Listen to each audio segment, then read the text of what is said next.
قد يبدو وكأنه قطع للطريق، وما هو بذلك، ولكنه الكرم حين يبحث عن مواطن الله.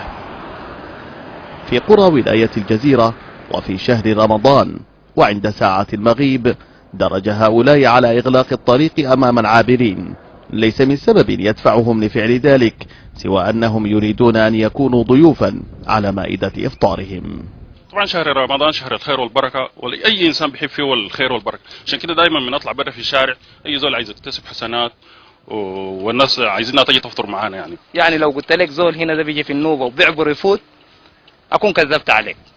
حتى لو يقتل واحد فينا في الزلط ده احنا ما بنخليه يمشي. ليس من ضيق يخرجهم من بيوتهم إلى قارعة هذه الطرقات إلا حب في المشاركة ورغبة في تكاتف ينعكس على كل من يمر عليهم. يفرشون بساطهم ويأتي كل واحد منهم بما جاد به بيته من طعام ليقدمه لكل قادم قاده الطريق إليهم. نحن كنا بنفطر في الحي، الشراب بقى كثير جدا، حتى بقى الزاد ذاته يفضل كثير، وقلنا أفضل نكون قريب الزلط عشان نكرم الناس اللي بيجي بالشارع.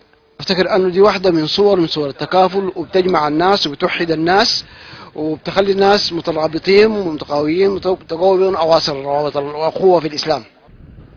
على طول الطريق الذي يربط بين العاصمة الخرطوم وقرى ومدن أواسط السودان تنتشر هذه المجالس التي لن تترك مارا إلا أوقفته، إذ في الريف هنا اعتاد الناس أن يكونوا أقرب لبعضهم، وتزداد هذه المزية في هذا الشهر الكريم، مزية تجعل في بساطة حياتهم وفيما يقدمون قيمة إنسانية تعظم كلما تعاظمت جهود الجميع من أجل إبرازها.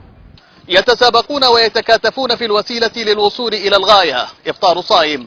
من أجل عابري السبيل تخرج هذه القرية وغيرها من القرى على امتداد هذا الشارع في مشهد يحكي قصة طبع أصيل ومقصد نبيل. محمد الطيب، الجزيرة، من قرية النوبة بولاية الجزيرة.